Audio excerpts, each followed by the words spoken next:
and the dream of Kon-Tiki. Picture this moment with me, if you will. It's April 28, 1947, and the sun is beginning its descent toward the Pacific horizon at Callao Harbor, Peru. The weight of centuries-old questions hangs in the salt-tinged air. Questions about human courage, about the limits of possibility, about what happens when one person refuses to accept that something cannot be done. You know this feeling, don't you? That moment when everyone around you says your vision is impossible, your timeline unrealistic, your resources insufficient. When the weight you carry feels heavier because others cannot see what you see so clearly in your mind's eye. On this particular evening in 1947, a 33-year-old Norwegian ethnographer named Heyerdahl stood on a dock, staring at what most observers would generously call a pile of logs lashed together with rope. To the gathered crowd of journalists, naval officers, and curious onlookers, it looked like an elaborate suicide attempt. To Heyerdahl, it was the physical manifestation of years of careful thought, painstaking research, and unwavering conviction. The raft bobbed gently in the harbor swells, its golden balsa wood gleaming in the late afternoon light. 9 massive logs, the longest nearly 45 feet, bound together with hemp rope in exactly the manner described in Spanish colonial texts from the 16th century. No nails, no metal fastenings of any kind, just rope, wood, and an audacious theory that had consumed Heyerdahl's thoughts for the better part of a decade. They called it Kon-Tiki, after the legendary Inca sun god, who, according to local mythology, had sailed westward into the Pacific centuries before Columbus ever dreamed of crossing an ocean. But let me take you back to where this extraordinary journey truly began, not in the harbor that day, but in the mind of a young man who dared to question what everyone else accepted as settled fact. Heyerdahl's theory was elegantly simple and utterly controversial. The academic establishment had long agreed that Polynesia, those scattered islands stretching across thousands of miles of Pacific Ocean, had been populated by peoples migrating from Asia, island-hopping westward across the vast blue expanse. The evidence seemed clear. The inhabitants looked Asian, their languages bore Asian roots, their agricultural practices echoed Asian traditions. But Heyerdahl had spent time in the Marquesas Islands, living among the people, studying their oral histories, examining their ancient stone carvings. And something didn't quite fit. The massive stone statues, the sophisticated agricultural terraces, certain elements of their mythology. They reminded him not of Asia, but of South America, of the Inca, of the advanced civilizations that had flourished along the western coast of the continent for millennia. What if, he wondered, the migration hadn't gone from west to east, but east to west? What if ancient South American peoples had somehow crossed the Pacific, carrying their knowledge and culture to those distant islands? The academic response was swift and dismissive. Impossible, they said. The distances were too vast, the technology too primitive, the ocean currents all wrong. Pre-Columbian South Americans had no knowledge of ocean navigation, no vessels capable of such an epic journey. The theory was romantic nonsense, the fantasy of an amateur anthropologist who didn't understand the first thing about maritime archaeology. But Heyerdahl had done his homework. He'd studied the Spanish chronicles, the detailed accounts of conquistadors who had encountered sophisticated Inca seafaring vessels. He'd researched the ocean currents and prevailing winds, discovering that they actually flowed from east to west across the Pacific. Most importantly, he'd examined the traditional balsa wood rafts still used by fishermen along the coasts of Ecuador and Peru, vessels that were far more seaworthy than anyone gave them credit for. Still, the skepticism was overwhelming. Publishers rejected his manuscript. Academic conferences dismissed his presentations. Grant committees turned down his funding requests. The weight he carried grew heavier with each rejection, each condescending smile, each well-meaning suggestion that he focus on more conventional research. You understand this burden, don't you? The exhausting work of believing in something when everyone around you sees only the obstacles, only the reasons why it cannot work. The lonely hours spent refining your vision while others sleep peacefully, unburdened by the relentless pull of an idea that will not let you rest. But Heyerdahl possessed something that all true builders share: the stubborn refusal to accept that expertise and convention are the final arbiters of possibility. If the academics wouldn't listen to his theory, he would prove it through action. He would build a raft using only materials and techniques available to pre-Columbian South Americans, and he would sail it across the Pacific. The preparation took months. Heyerdahl traveled deep into the Ecuadorian jungle to select the balsa trees himself, working with local guides who understood which wood would be strongest, which logs would provide the perfect balance of buoyancy and stability. The trees had to be cut at precisely the right time of year when the sap was low, to ensure they wouldn't become waterlogged during the long voyage ahead. Each log was floated down jungle rivers to the coast, then shipped to Peru, where the construction would take place. Heyerdahl studied museum artifacts and colonial manuscripts to ensure every detail was historically accurate. The rope was hemp, twisted by hand, the sail was woven cotton, even the water containers were made from gourds exactly as they would have been 500 years earlier. The raft that emerged from this painstaking process was a marvel of ancient engineering. The 9 main logs were arranged with the longest in the center, creating a natural bow that would slice through the waves. Shorter crossbeams were lashed perpendicular to provide stability. A bamboo cabin, barely large enough for 6 men, was constructed in the center. A steering oar nearly 20 feet long was mounted at the stern. To modern eyes, it looked impossibly primitive, but Heyerdahl understood what the skeptics did not, that sometimes the oldest solutions are also the most elegant. The raft's flexibility was its strength. Where a rigid wooden ship might crack under the enormous stresses of ocean swells, the Kon-Tiki could bend and twist, absorbing the sea's power rather than fighting it. Finding a crew proved surprisingly difficult. Most experienced sailors took one look at the raft and politely declined.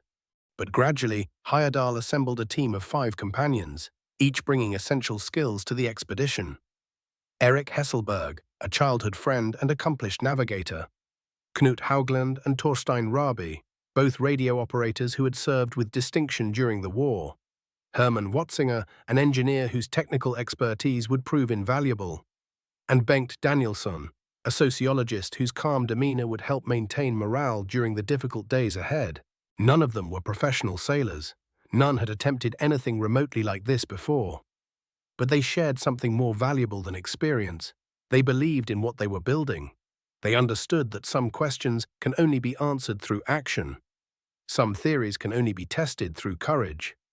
The final weeks before departure were a whirlwind of activity. Supplies had to be carefully calculated and packed. Every pound mattered on a vessel with such limited space. Military rations, water containers, scientific instruments, cameras to document the journey, fishing gear, a small library of books to pass the long hours at sea. The Peruvian authorities were nervous. They insisted on safety inspections, required detailed emergency plans, demanded assurances that the expedition wouldn't become an international incident requiring costly rescue operations.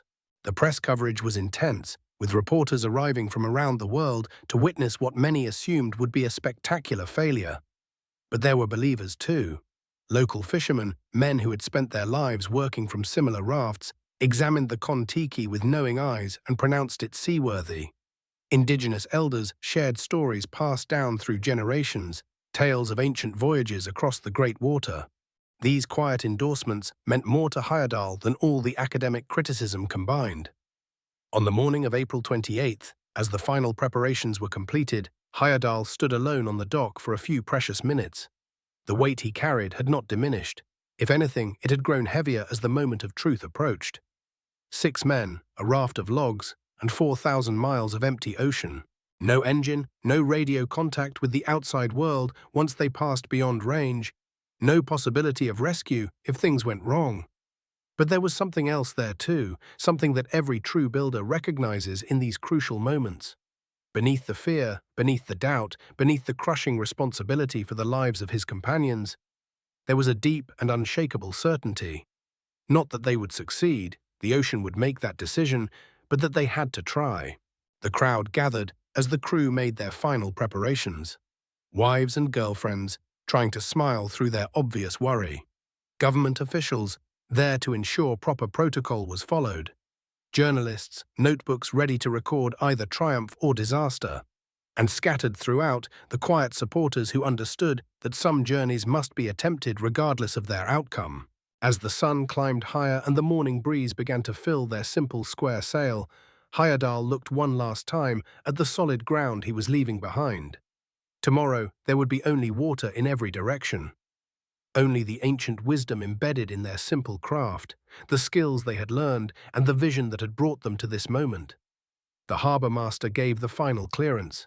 The lines were cast off, and slowly, almost imperceptibly at first, the Kon-Tiki began to move away from the dock, carried by the same currents and winds that had flowed across the Pacific for millions of years.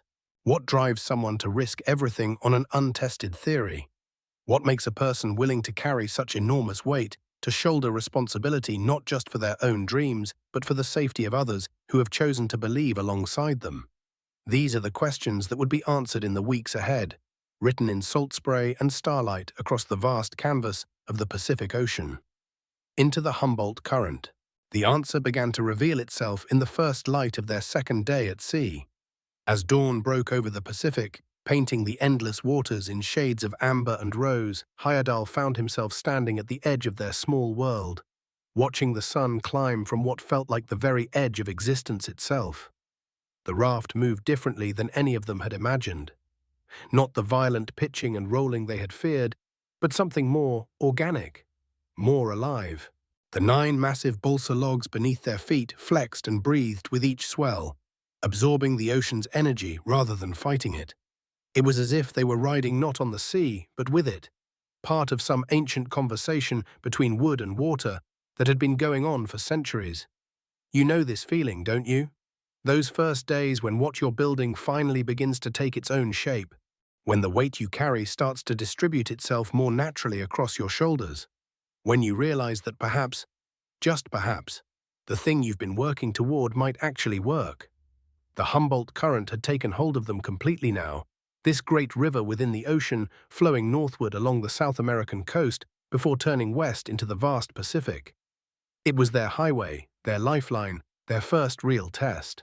The ancient Peruvians would have known this current intimately, would have felt its pull in their bones, understood its moods and rhythms. Now Heyerdahl and his crew were learning the same lessons, written in the language of salt and wind. Herman Watzinger, their navigator, spent hours each morning with his sextant, measuring their position against the sun and stars.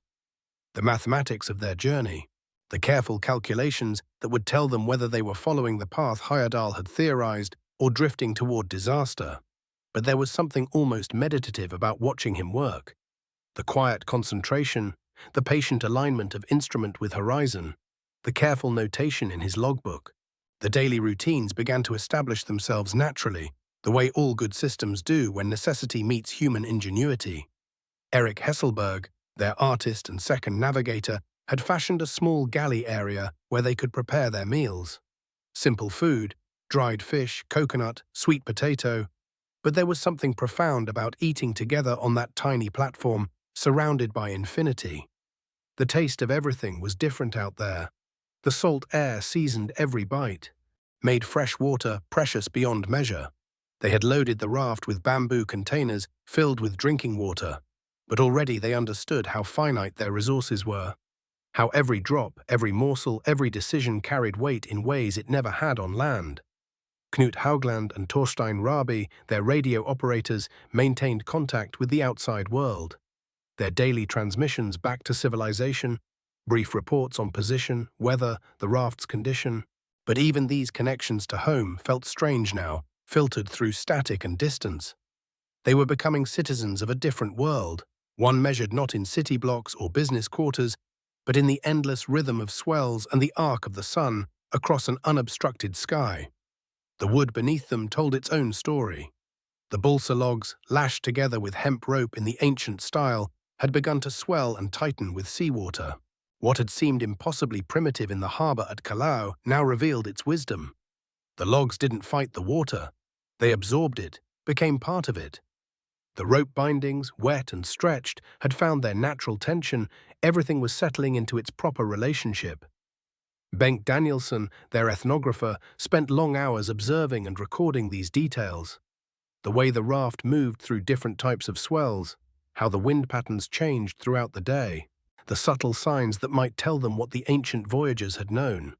This wasn't just an adventure for him. It was fieldwork of the most immediate kind.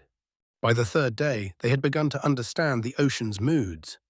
The way morning brought gentle swells and steady winds, how afternoon could turn choppy and unpredictable, the strange calm that sometimes fell at sunset, leaving them suspended on water so still it looked like molten glass. The nights were revelation. Away from any trace of artificial light, the stars emerged with an intensity none of them had ever experienced. The Southern Cross hung above them like a celestial compass. The Milky Way stretched from horizon to horizon in a river of light that seemed to mirror their own watery path.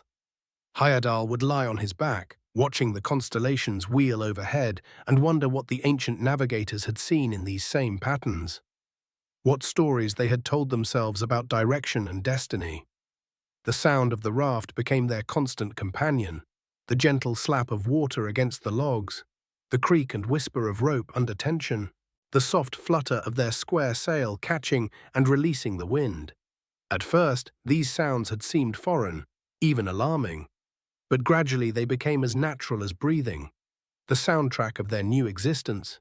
They were learning to read the water itself, the way certain swells meant wind was coming, how the color changed with depth and weather, the subtle differences between waves that would lift them gently and those that might crash over their small platform. Each day brought new lessons in this ancient curriculum. The sun was relentless. Without the shelter of buildings or trees, they were exposed to its full power from sunrise to sunset. Their skin began to darken and toughen. Their eyes adapted to the constant glare off the water. They fashioned awnings from spare canvas, created small islands of shade where they could retreat during the hottest hours. But perhaps most remarkable was how they were beginning to function as a crew. 6 men from different backgrounds, an ethnographer, an engineer, an artist, 2 radio experts, and a dreamer with an impossible theory. Learning to live together in a space smaller than most people's bedrooms. The weight of the expedition distributed among them, each man finding his role, his rhythm, his way of contributing to their collective survival. There were tensions, of course, small irritations that the confined space and constant proximity could magnify. But there was also something deeper emerging, a recognition that they were truly in this together, that their individual fates had become inseparably intertwined with the success of Heyerdahl's vision.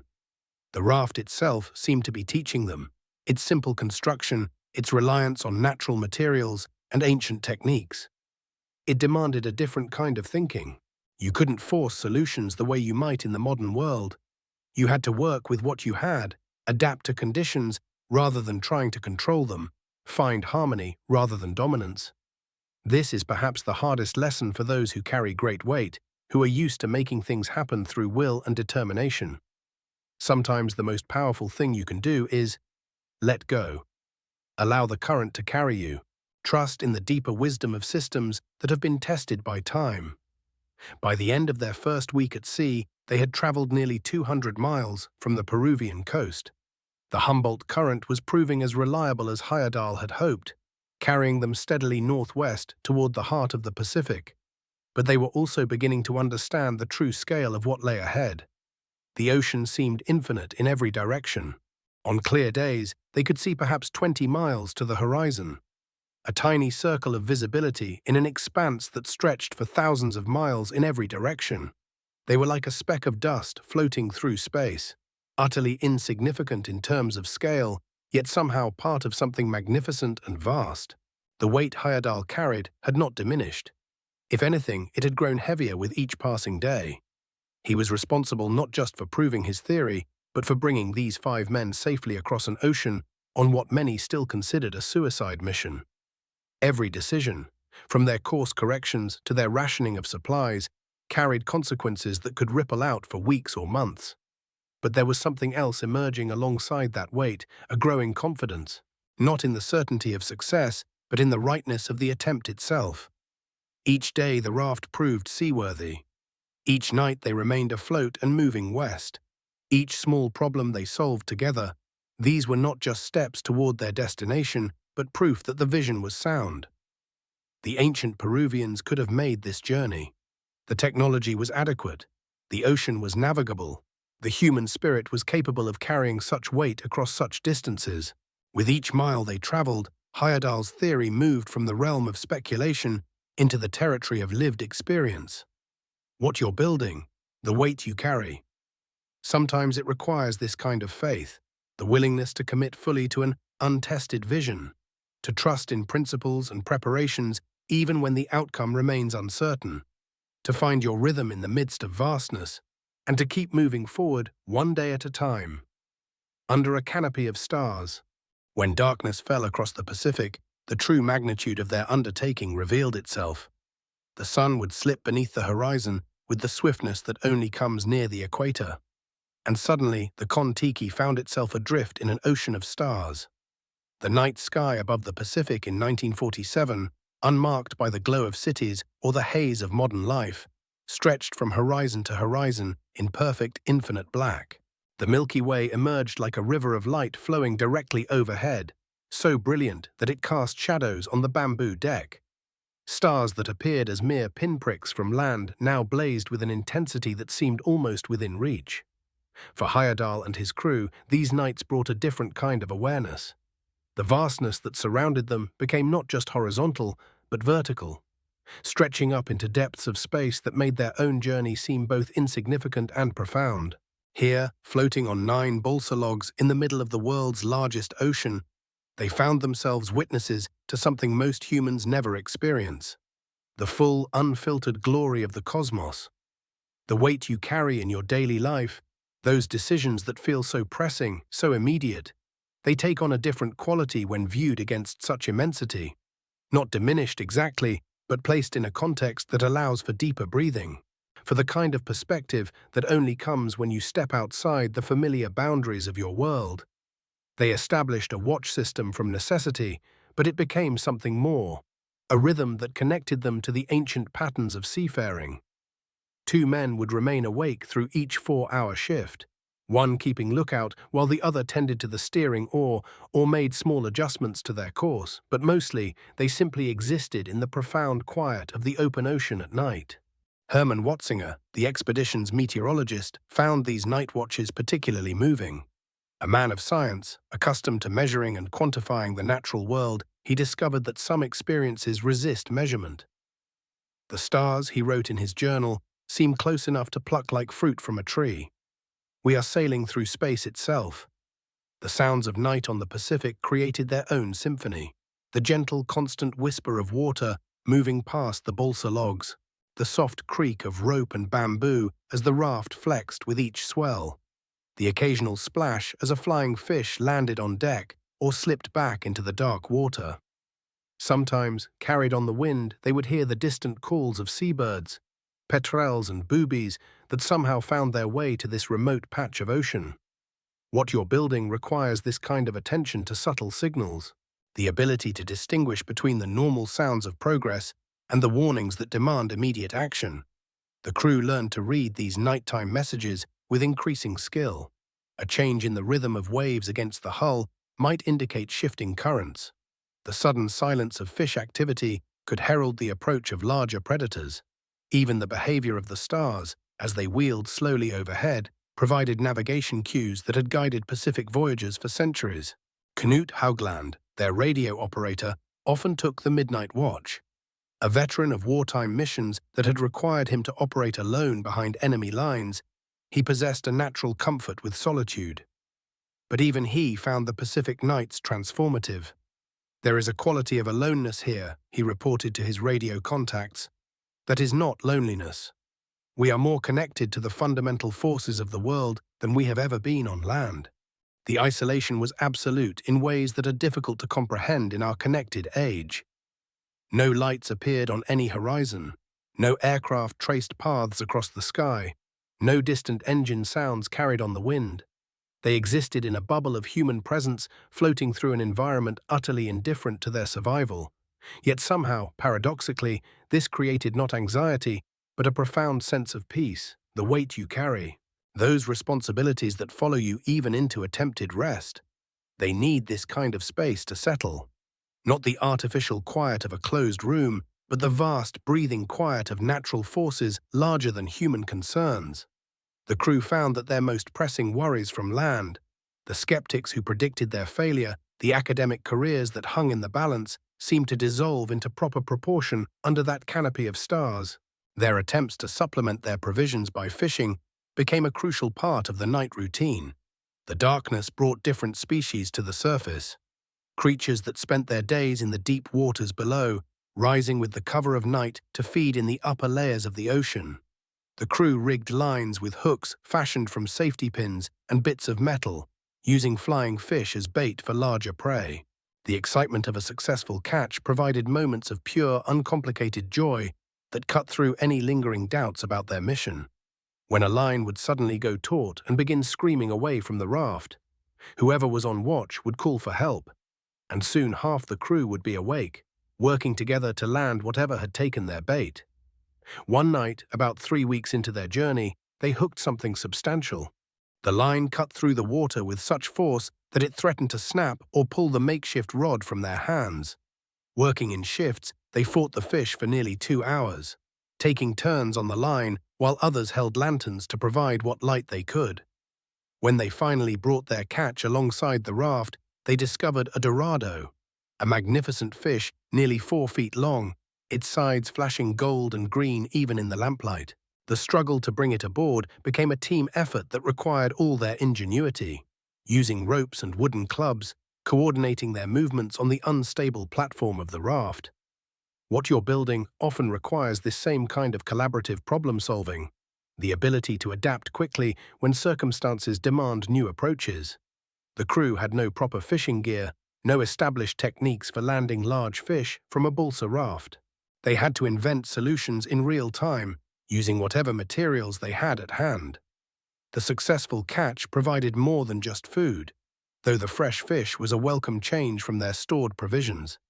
It offered proof that they could adapt and thrive in this environment, that their journey was not simply a matter of drifting helplessly across the ocean, but of actively engaging with the challenges they encountered. Eric Hesselberg, the expedition's navigator and artist, made sketches of their catch by lamplight, trying to capture not just the physical beauty of the fish, but the sense of triumph that came with their success. "We are not passengers on this ocean," he wrote beneath one drawing. "We are participants in something much larger than ourselves." The nights also brought encounters with the ocean's larger inhabitants. Dolphins would sometimes approach the raft in the darkness, their presence announced by the sound of breathing and the phosphorescent trails they left in the water. Occasionally, the crew would spot the distant spouts of whales, massive shapes moving through the starlit sea like living islands. These encounters reinforced their sense of existing within a vast, interconnected system, not as conquerors or even as visitors, but as temporary participants in patterns of life that had existed long before humans ever ventured onto the ocean. The weight you carry in your own endeavors. It exists within similar patterns, part of larger currents of human effort and aspiration that extend far beyond any individual project or timeline.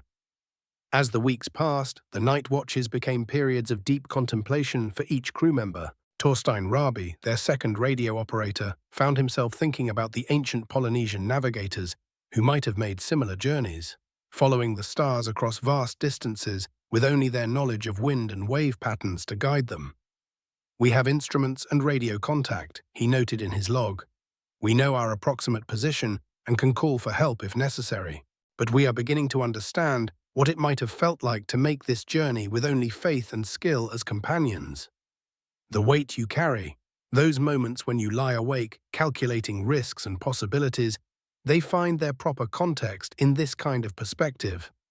Not minimized, but placed within the longer story of human beings who have always ventured into uncertainty in pursuit of something larger than immediate comfort or safety. Under that canopy of stars, surrounded by the gentle sounds of wind and water, Heyerdahl and his crew were discovering that their journey was changing them in ways they had not anticipated. They had set out to prove a theory about ancient migrations, but they were also proving something about the human capacity to find peace within uncertainty, purpose within vastness, and connection within the deepest forms of solitude. And ocean's bounty. As the days stretched into weeks, the Pacific revealed itself not as the empty desert they had imagined, but as a living, breathing metropolis beneath the waves. The water around Kon-Tiki teemed with life in ways that defied their landlubber expectations. What had appeared from shore as an endless blue void was, in truth, a highway bustling with travelers. The first to announce themselves were the flying fish. These remarkable creatures would burst from the waves without warning, their silver bodies catching the morning light as they glided past the raft with wings spread wide. Sometimes they would miscalculate their trajectory and land with a wet slap on the bamboo deck, providing breakfast with an enthusiasm that bordered on the comedic. Heyerdahl noted in his journal how these fish seemed to embody the very spirit of their journey, creatures that refused to accept the limitations of their element, choosing instead to soar between worlds. But it was the dolphins that truly captured their imagination. Pods would appear without announcement, their sleek forms cutting through the water with a grace that made the crew pause in whatever task occupied them. The dolphins seemed genuinely curious about this strange floating island, swimming alongside for hours, occasionally leaping clear of the water as if performing for an audience they had grown fond of. Hermann Watzinger, the expedition's meteorologist, spent countless hours observing their behavior, noting how they appeared to communicate with clicks and whistles that carried clearly across the water. The crew began to recognize individual dolphins by their markings and behaviors. There was one, scarred along its dorsal fin, that seemed particularly bold, swimming so close to the raft that the men could have reached out and touched it.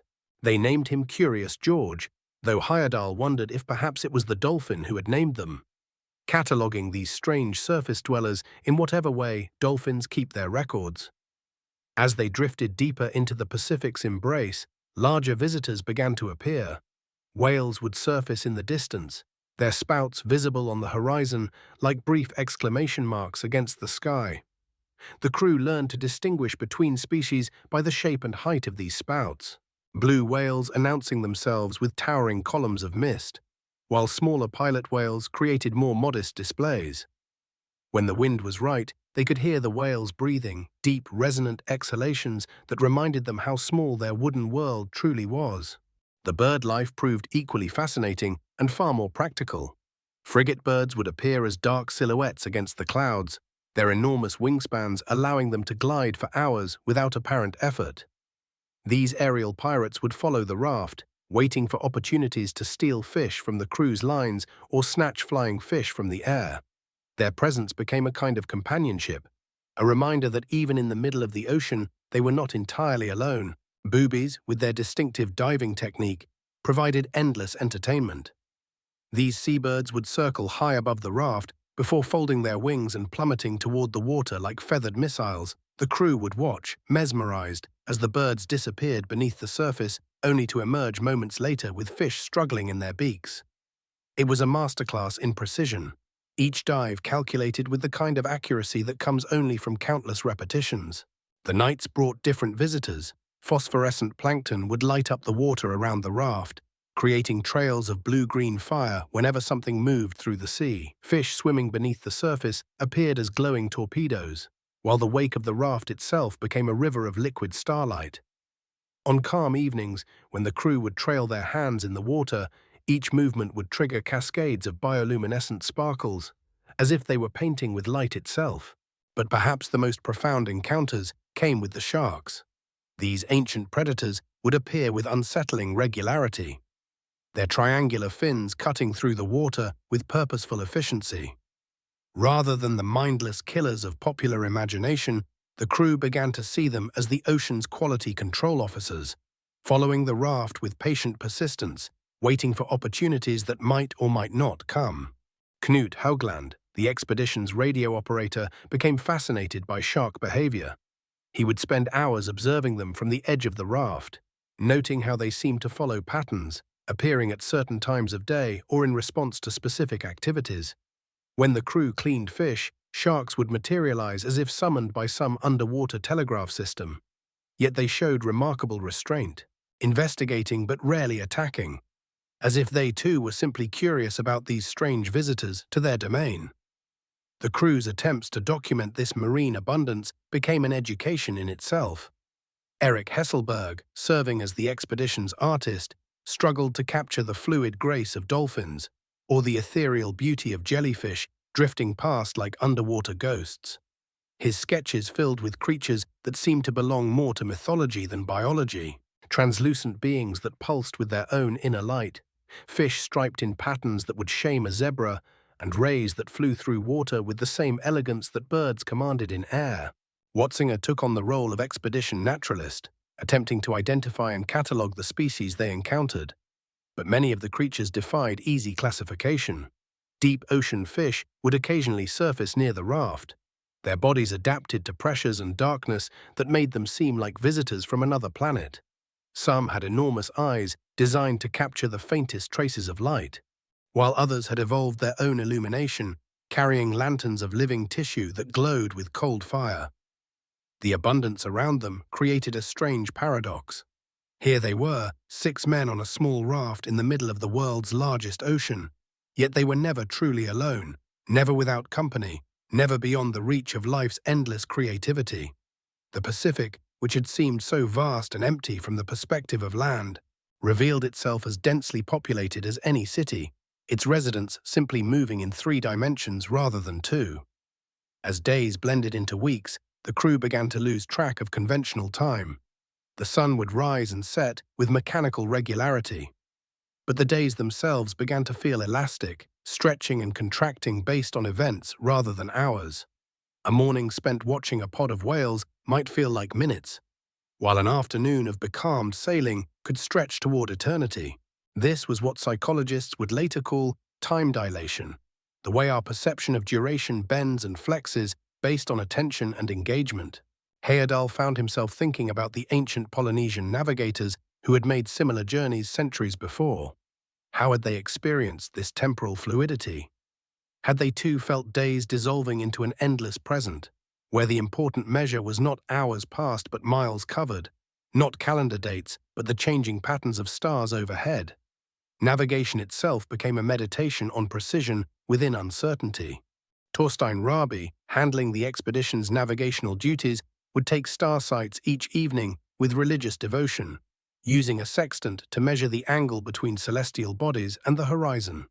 But the horizon itself was rarely stable, rising and falling with the ocean's rhythm, sometimes obscured by haze or clouds, occasionally distorted by atmospheric conditions that made distant objects appear to float above the water.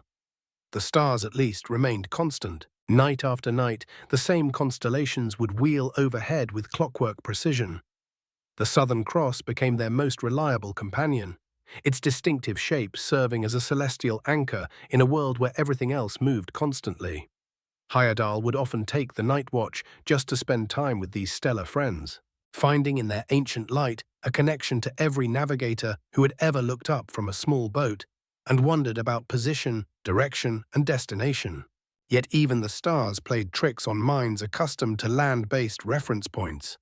On perfectly clear nights, when the ocean surface became mirror-smooth, the reflection of stars in the water created a disorienting sense of sailing through space itself, as if the raft moved suspended between 2 identical skies. More than once, crew members would experience a moment of vertigo, unable to determine which way was up until the gentle motion of the raft reminded them of gravity's direction. The blurring of days brought unexpected gifts. Without the artificial divisions of scheduled life, the crew began to move in harmony with natural rhythms, sleeping when tired, eating when hungry, working when work needed doing. They discovered that humans could adapt to oceanic time, finding peace in the endless present tense of wind and wave, sun and star. In quiet moments, as another day dissolved into the vast Pacific evening, Heyerdahl would reflect on how this abundance of life around them mirrored the abundance of possibility within any great endeavor. What had seemed empty and forbidding from a distance revealed itself upon closer examination to be rich with unexpected encounters and unplanned discoveries.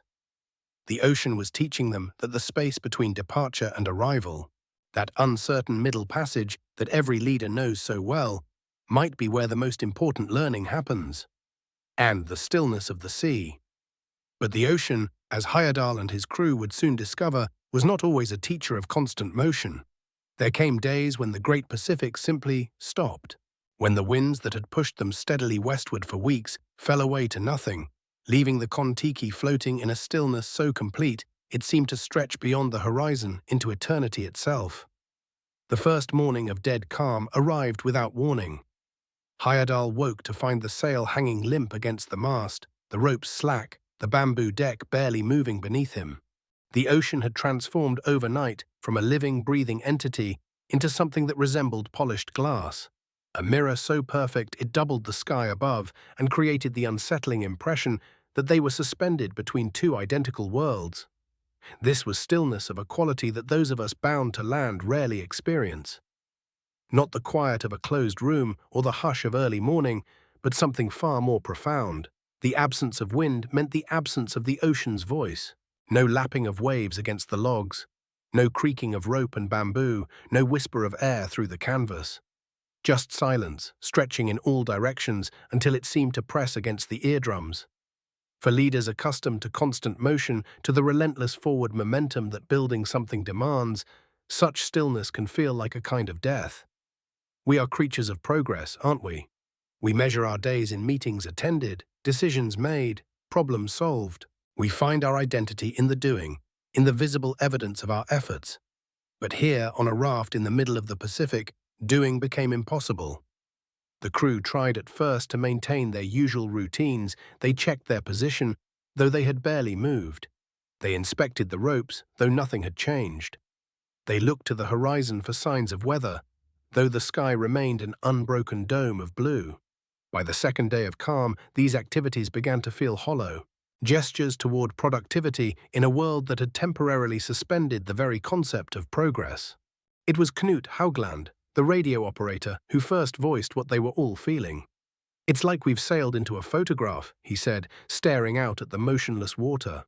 And indeed, there was something almost artificial about the perfection of their stillness. The sun rose and set, but nothing else seemed to change. They existed in a moment that stretched like warm honey, sweet but somehow overwhelming in its endlessness. This is when the real challenge began. Not the dramatic struggle against storm and wave that makes for stirring tales, but something far more subtle and, in many ways, more difficult. The challenge of waiting, of existing without obvious purpose, of finding meaning in the space between action and result. Water became their first concern.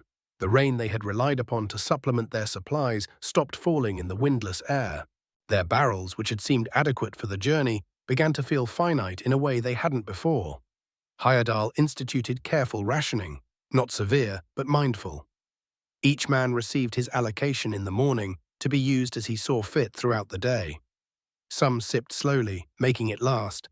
Others drank their portion quickly, preferring to endure thirst rather than the constant temptation of conservation. Food, too, required new consideration. Without wind to carry them forward, their journey would take longer than planned. The flying fish that had been landing on their deck each morning became not just welcome protein, but essential supplies to be carefully preserved. They learned to salt and dry their catch with the methodical patience of people who understood that every resource might prove crucial. But perhaps the greatest challenge was not physical, but psychological. Boredom, that most underestimated of human trials, settled over the raft like fog. These were men of action, specialists in their fields, accustomed to problems that demanded immediate attention. Now they found themselves with nothing to do but exist. And for many of us, existence without purpose feels dangerously close to meaninglessness. Yet it was in this apparent emptiness that something unexpected began to emerge. Without the constant demands of navigation and sail management, without the excitement of new discoveries or the drama of challenging weather, the crew began to notice smaller things.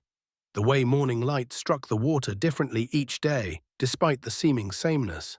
The subtle variations in the color of the sea, sometimes deep blue, sometimes green, sometimes holding hints of purple or gold that seemed to come from nowhere and disappeared just as mysteriously. Hermann Watzinger, their navigator, became fascinated by the patterns clouds made in the motionless sky.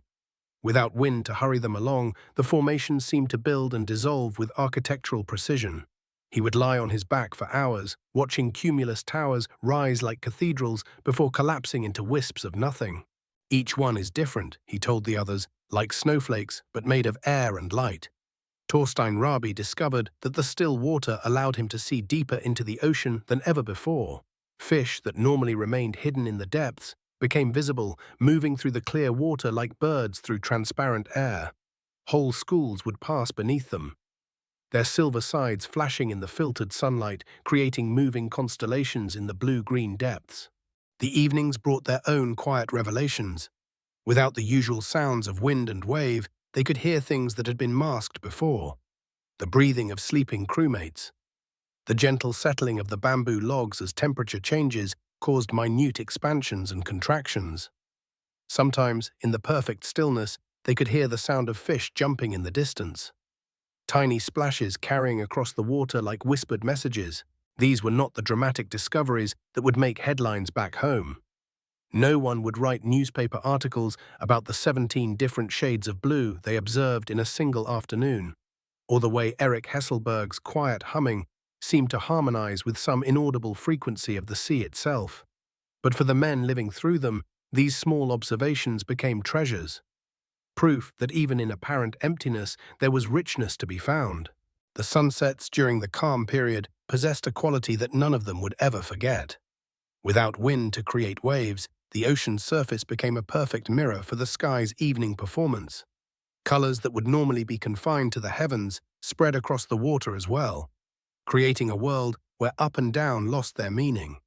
They found themselves surrounded by sunset, not watching it, but floating within it. Swimming became both relief and revelation. In the still water, they could venture further from the raft without fear of being swept away. The ocean that had seemed so vast and threatening revealed itself to be surprisingly welcoming. The water was warm, buoyant, almost embracing. They floated on their backs, looking up at the sky, feeling held by something larger and more patient than they had imagined possible. It was during one of these evening swims that Heyerdahl made an observation that would stay with him for the rest of his life. "We're not crossing the ocean," he said to his companions as they floated in the darkening water. "We're being carried by it. We're not conquering anything. We're being invited along." This shift in perspective, from seeing themselves as actors to understanding themselves as participants, changed something fundamental in how they approached not just the remainder of their journey, but the very concept of leadership itself. The ocean was teaching them that sometimes the most profound progress happens not when we push forward with maximum effort, but when we learn to work with forces larger than ourselves. The stories they shared during these calm evenings took on a different quality too. Without the excitement of daily adventure to discuss, they found themselves reaching deeper, talking about childhood memories, about dreams that had nothing to do with their current expedition, about fears and hopes they rarely voiced. The stillness created space for a kind of intimacy that constant motion had prevented. And slowly, almost imperceptibly, they began to understand that this pause in their journey was not an interruption of their progress, but an essential part of it. The calm was teaching them something that no amount of successful sailing could have provided. The knowledge that strength sometimes lies not in pushing forward, but in learning to be present with whatever the moment offers. When the wind finally returned, and it would return, as wind always does, they would be different men. Not because they had overcome some dramatic challenge, but because they had learned to find meaning in stillness, purpose in patience, and progress in the simple act of remaining open to whatever gifts the present moment might offer. Act, landfall, and legacy. And when that wind did return, filling their sail with purpose once more, it carried with it something even more precious than forward momentum. It carried the scent of land. 93 days they had been at sea when Herman spotted it first. A thin line on the horizon that might have been cloud, might have been wishful thinking, might have been the mirage that exhausted sailors have chased since men first dared venture beyond sight of shore. But as the hours passed and the line remained constant, growing more defined with each mile the current carried them forward, they knew they had found the scattered jewels of Polynesia. The weight you carry tonight, that sense of responsibility for what you're building. Imagine for a moment the profound shift that must have occurred in Heyerdahl's chest as he realized his theory. His vision, his stubborn refusal to accept conventional wisdom had been vindicated by the simple fact of arrival. Not just arrival anywhere, but arrival exactly where the ancient currents and trade winds would have carried any raft launched from the coast of Peru over 1,000 years ago. But landfall, as any navigator knows, brings its own particular challenges. The same coral reefs that create the crystalline lagoons of these Pacific atolls also form barriers more dangerous than any storm they had weathered in open ocean. Here, where turquoise water meets brilliant white sand, where coconut palms lean at impossible angles over beaches that seem painted from imagination, here the ocean reveals its final test. The Kon-Tiki, this collection of balsa logs held together by rope and faith, had proven seaworthy beyond all reasonable expectation. She had carried 6 men across 4,000 miles of the world's largest ocean. She had weathered storms that sent waves crashing across her deck. She had provided shelter and sustenance and a platform for one of the most audacious experiments in maritime history. But now, approaching the coral barriers of Roroya Atoll, she would need to navigate waters that had claimed vessels far more sophisticated than herself. You know this feeling, don't you? When what you've built approaches its moment of ultimate testing. When all the late nights, all the careful planning, all the weight you've carried in silence converges on a single point of truth. The ocean doesn't negotiate. The reef doesn't make allowances for good intentions or careful preparation. Either the thing you've built can meet this moment, or it cannot. The crew prepared as best they could. They secured everything that could be secured. They checked and double-checked their meager emergency supplies. They studied the patterns of waves breaking over coral, trying to read in that white foam the safest passage through barriers that had been growing for thousands of years. And then, because there comes a moment in every venture when preparation must give way to commitment, they trusted their craft to carry them home. The sound must have been extraordinary. The deep bass rumble of ocean swells meeting immovable coral, the sharp crack and hiss of waves breaking into spray, the creaking of rope and wood as the Kon-Tiki rode swells that lifted her high enough to see over the reef into the peaceful lagoon beyond, then dropped her into troughs where walls of water rose on every side, and then contact. Not the gentle sliding onto sand that marks the end of so many voyages, but the grinding, decisive meeting of balsa wood and coral that announced their arrival with unmistakable finality. The Kon-Tiki, having carried them so far with such grace, gave herself to the reef with a sound like thunder, like applause, like the ocean itself acknowledging the completion of something remarkable. They were thrown into water so clear they could see every detail of the coral garden beneath their feet. Water warm as a bath, brilliant as liquid crystal, alive with fish that had never seen human beings but showed no fear of these strange visitors who had arrived on their impossible craft. After 3 months of deep blue ocean, after weeks of seeing nothing but water in every direction, they found themselves standing in a lagoon so beautiful it seemed to exist outside the normal laws of geography. The local inhabitants of Roroya, imagine their perspective for a moment. Living on an island so remote that ships might not call for months or years, their daily rhythm shaped by tides and seasons, by the reliable abundance of coconut and fish, and the particular peace that comes from dwelling in one of the most isolated places on Earth. And then, one morning, watching 6 bearded strangers emerge from the lagoon beside a craft that looked like it had sailed directly from their ancestors' most ancient stories. But this is what Heyerdahl had hoped to prove, isn't it? That the ocean connects rather than divides. That what we call impossible barriers might actually be ancient highways. That the same currents and winds that seemed so formidable to modern minds had been recognized and utilized by people whose understanding of the sea ran deeper than any academic theory. The islanders welcomed them with a generosity that needed no common language. Food appeared. Fresh fruit after months of dried provisions, clean water after careful rationing, the simple luxury of solid ground beneath feet that had grown accustomed to constant motion.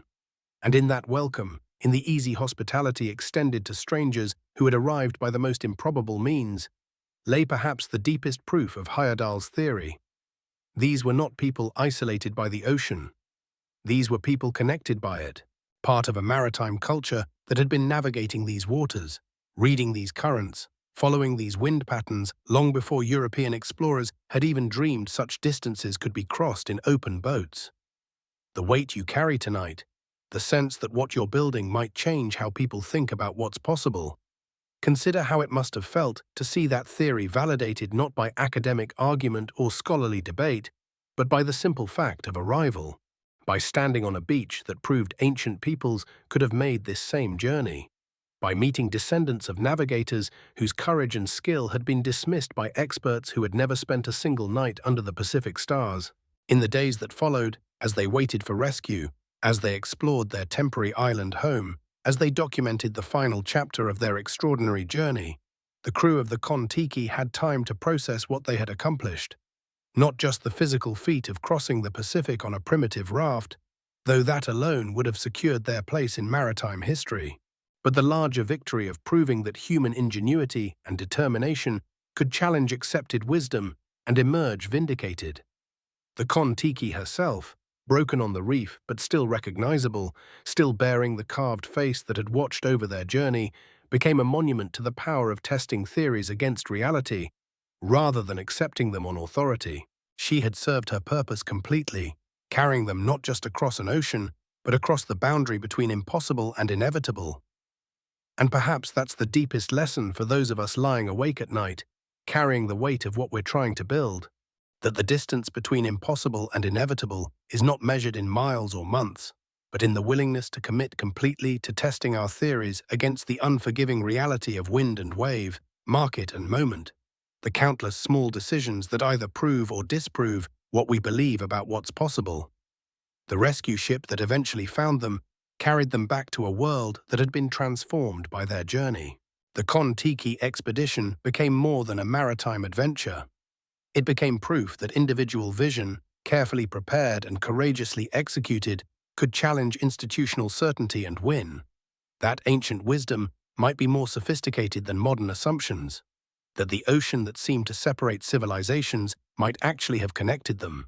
But tonight, as you feel the weight of what you're building, as your mind traces the currents and winds that will carry your own venture toward its distant shore, perhaps the most important lesson is simpler, that every impossible journey begins with the decision to build the craft, gather the crew, and trust that the same forces that have carried countless others safely across vast distances will be there when you need them most.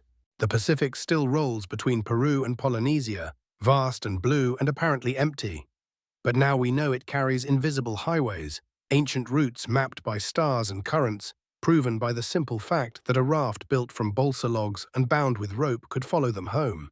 The ocean connects. The winds remember. And what seems impossible from shore becomes inevitable once you're committed to the crossing. So let your breathing slow now. Let your shoulders release the weight they've been carrying. Let your mind drift like the Kon-Tiki, drifting on those long Pacific swells, carried by forces larger than worry, older than doubt, as reliable as the trade winds that have blown across these waters since the world was young, carrying you toward your own distant atoll where coconut palms lean over crystalline lagoons and the sound of waves on coral sings the ancient song of arrival, of completion, of theories tested and proven true by the simple, undeniable fact of landfall.